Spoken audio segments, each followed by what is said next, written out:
Hi and welcome to Strike Posture Sets YouTube channel. This will be the first video of a tutorial series on DCS close air support. And a little bit of history. We used to be called Joint Fire Support Unit and I changed that, but the goal remains the same, to give the hardcore simmers out there the real deal. And also, small disclaimer, you will not become a real JTAC with those briefings, but very close, I promise you. But just my point is, we will stay related to DCS, and maybe I will mention some real life information, especially like the definitions, but that's just to help you grasp the concept of the job, and I didn't want to make them up by myself. So, and SecOps also, I'm not gonna talk about current operations and TDPs, so that's just because I'm active duty. Now let's move on and let's get started with learning objectives. So the goal is to understand the main definitions, the tasks and duties, and the types of control and method of attack will be the only two things we will see today. So the definitions, close air support is part of the joint fire. So I will not read all the definitions, it's useless. If you need to, just pause the video and read it.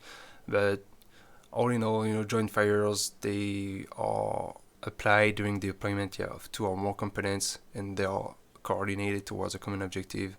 That means direct, indirect, and close air support is part of that. And here's the definition. So remember the red words, it's hostile targets in close proximity. Otherwise, if they are not in close proximity, that becomes air interdiction. When you are a JTAC, you are the guy to integrate that with the ground maneuver and satisfy the ground commander's intent. So that's why the air crew comes in to talk with you and make that ground maneuver successful. And CAS requires streamlined and flexible procedures. That means it's NATO and even like a skill that is worldwide, so you need to adapt depending on the nation you work with in real life. And that's also true for DCS, because over the Discord you will see many different cultures, many different nations. You have to speak the same language and adapt to every nation particularities, or, well, you see what I mean. And then you have the environmental conditions, which will fluctuate a lot, especially the weather. Now in DCS we have a very good weather. You get the clouds, you get the sun, that can interfere with the IR threats and stuff. That's interesting. And also appropriate air superiority and ordnance. That means if you haven't reached air superiority prior the CAS mission, that's gonna be a problem for you, and you will have to deal with it. So just a reminder about air power, but I'm pretty sure that if you fly planes in DCS, you know a little bit about aviation, and here are the pros and the cons. But just a reminder here, you know that already, hopefully. So here are the tasks. It's the safety of aircraft and friendlies. Obviously, that's a concern for you, the biggest concern. And then you have to know the regulations. That's more real life. And weaponry targeting, that's something you can implement in DCS, but the weaponry is not so good in DCS because the damage model is what it is. But I mean, yeah, the effects are not there, to be honest. So the main task for you would be to meet Grand Commander's intent. That's something we don't really play in DCS, but that's okay. You don't always have someone to command you, and you can just impersonate, and do everything like when you are the JTAC. And when you are doing FAK, for example, if you are a pilot, that's the same thing. You need to make a little scenario in your head and play around that, so it makes sense, for the pilot. If you don't have a scenario, the pilot that will perform CAS for you will just get lost and will not really understand the situational awareness and stuff like that. So important, that's written here. Maintain battle tracking. That's part of this, maintaining that mental picture of what's going on the field, and avoid blue and safe CAS at all times. Also, when you are aircrew or JTAC, you have to consider laser implications when you use LGBs, laser guided bombs. And the JTAC will inform the aircrew of any hazards and threats. Yeah. So as I said, weaponry, yeah, you have to prioritize targets and tactical considerations. That's, there's some logic behind that. You need to know what's gonna be the effect of your action on the field and why would you do that instead of that. And there's a lot of experience involved in that. And the aircrew needs to be very aware of their weapon employment limits and effects. So that goes for the pilots. You need to know what your aircraft is capable of before showing up. So now on the types of control, we are touching to the technical things now. It's not really influencing the pilot. So there are 3 types, from 1 to 3, and they are not airline specific. They are just selected depending on those factors: the ability to observe either the target or aircraft, the method to mitigate risk, and the speed of target engagement. And we'll talk about that for each types. And a little tip here: any change of type of control has to be done prior to in-call from the aircrew, or you have to abort. So type 1, it requires control of individual attacks. So now there's a little debate over that, what constitutes an attack, and sometimes people get lost over that one attack is one target.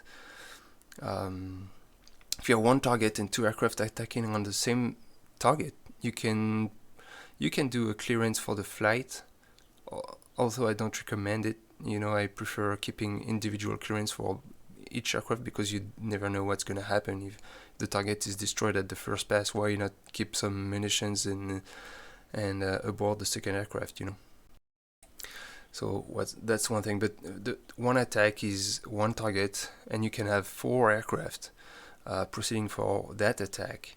But that means once the leader did his first attack and he's turning back for another re-attack, that's why we say re-attack, because that's another attack. As soon as the leader goes for another run on the target, that's a second attack, and you need to make sure he's still correlated to the target, and you need to give him a second clearance. You will have to clear him for the re-attack. That's my point. So now the situation also requires to be visually acquiring the attacking aircraft on final, and also be visual with the target for each attack.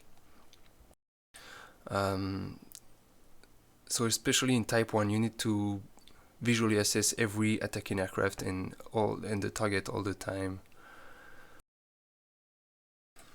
So, well, you need to. That's why in type 1, you need to keep control of individual aircraft, because you will see the attacking aircraft and then the target, and when you assess that the geometry is correct, then you clear him. So that's why in type 1 you always have to keep clearance for individual assets, individual aircraft. And the last line, you will withhold clearance until the attacking aircraft has completed maneuvering on the target. That means when the wings are level, but don't stress it if sometimes the wings are not so level. That's fine. As soon as you assess the geometry is okay, and that's very hard to do, by the way, in DCS. That's one thing. You can clear him, and the clearance is given by a cleared hot or continue dry in training. So continue dry, we don't use that in DCS most of the time because we have a simulator. So and that would be the same clearance for type 2, by the way. And now a little tip. Usually that's used when there is high risk of fratricide, but keep in mind it's not safer than any other type of control. Type 2 could be as safe. It is just a little restriction that the JTAC will use for himself to make sure the geometry is right, and yes, it will kind of reduce the risk of fratricide, but type 2 could be just as safe, is just ensuring the geometry visually. So now, type 2, it requires control of individual attacks as well, but now you are not required to acquire the target or the attacking aircraft. But you must visually acquire the target or utilize targeting data from other assets with real-time targeting information. That means you will also use other means for restrictions that can be final targeting, and that can mean also for targeting data if you use a rover, for example the full motion video, which don't have in DCS, and I hope one day we will have that, because I don't think it would be complicated to just replicate what the pilot sees in his targeting pod, but that's something I've been waiting for many years now. Anyway, if you have that kind of system, obviously that's you can see the target real time, and you don't have to be visually acquiring it with your own eyes. And the clearance is the same, and this is what we use 90% of the time. Now, type 3 is the least restrictive. It's more when the friendlies are away from the target, and you can perform like a kill box. That's the concept of type 3. And you will provide clearance for multiple attacks in this one within a single engagement, and it's subject to specific attack restrictions. That means there are 3 restrictions that you need to give. One being geographic, so you give an area. Then the time, you will give a time window. And the last one will be a target array. For example, all the T-72s are your targets. There's a little bit of different phraseology and restrictions here, but yeah, it's very simple. You just say clear to engage to the aircrew, and they answer commencing engagement. And as soon as they are done or they are out of ammo, they say engagement complete. So it's always performed in bomb on target, and we will talk about method of attack right now. So there are 2 of them, and this is what's gonna define what's correlation's gonna be. And you can mix them with a different type of controls, but some cases are not possible. For example, type 3 bomb on coordinate, not possible because you need a geographic area that's visually acquired by the pilot. And also bomb on coordinate type 1 wouldn't make sense, because that means the pilot would enter coordinates and have symbology, but if he doesn't see the target because of clouds, for example, and you ask him a gun run, that doesn't really make sense. And that goes also for unguided weapons. If you request unguided with bomb on coordinates, you will diminish the accuracy of the weapon, because the pilot cannot cannot aim his weapon correctly, especially if the target is moving. That can be a problem. So now there are bomb on coordinates, which means the aircraft is dropping ordnance on a precise set of coordinates. Sorry, as I said, it's specified in the CAS brief, and you have a precise accuracy you need to have in order to drop a GPS bomb, for example, and that's stated in the spins in real life, which are the special instructions. We don't have that in DCS, so just keep in mind you need accurate grids, at least 8 digits. Now, if you can get even lower than that, if you can get 10 digits with let's say about 5 meters accuracy, that's perfect, but you rarely have that in real life, I'm telling you. But in DCS, the binos are pretty accurate, so you can use that. And you have also bomb on target, which is the visual correlation. That means the JTAG VACASE internet target or mark or tally contact. So contact in this case will be contact sparkle. That means when you use IR, the pilot will see the IR beam, and we call contact sparkle on the end of the beam. Because when you say contact by itself, that's usually used for Talcon description, and that's not precise enough. You need to have a tally on a specified object. Or captured is when you use a sensor.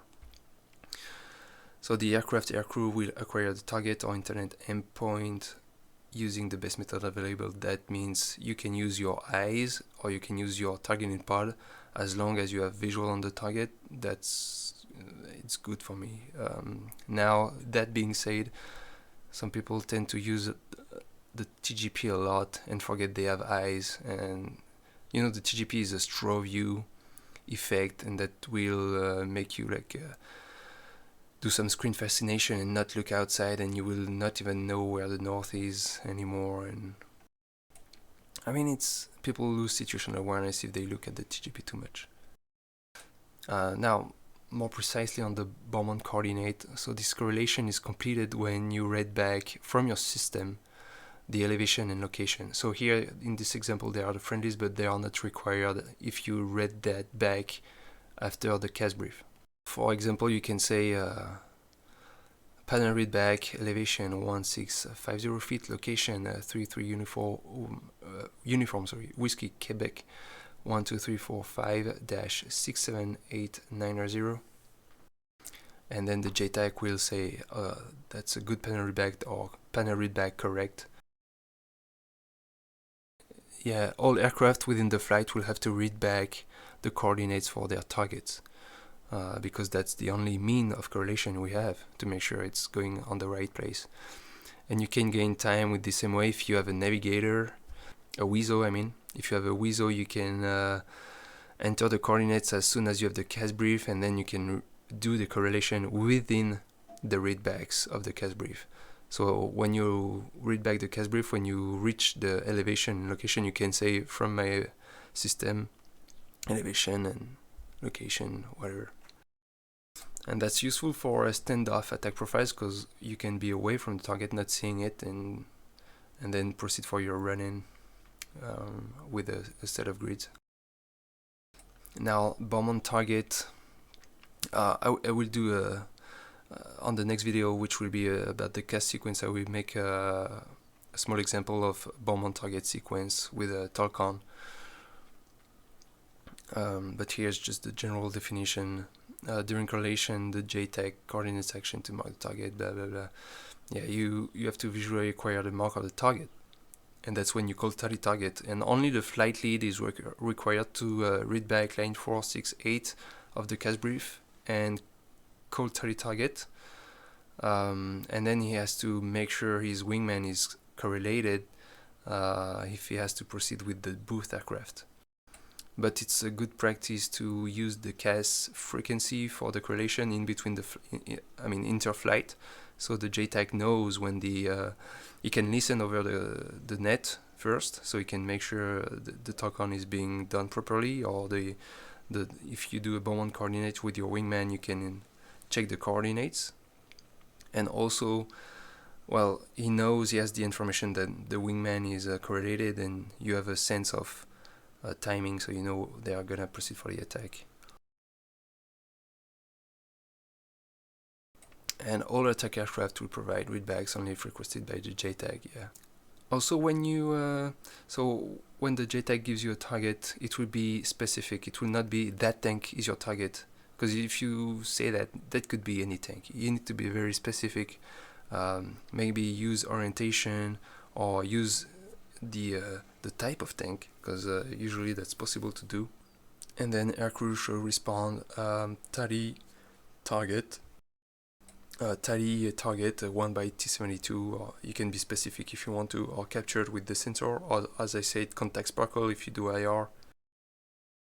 And so this MOA is used for moving targets or unguided munitions, and you can expedite the coordinates. That means, and a lot of people do that mistake, they are not prepared to use smaller sets of coordinates. That means with less digits.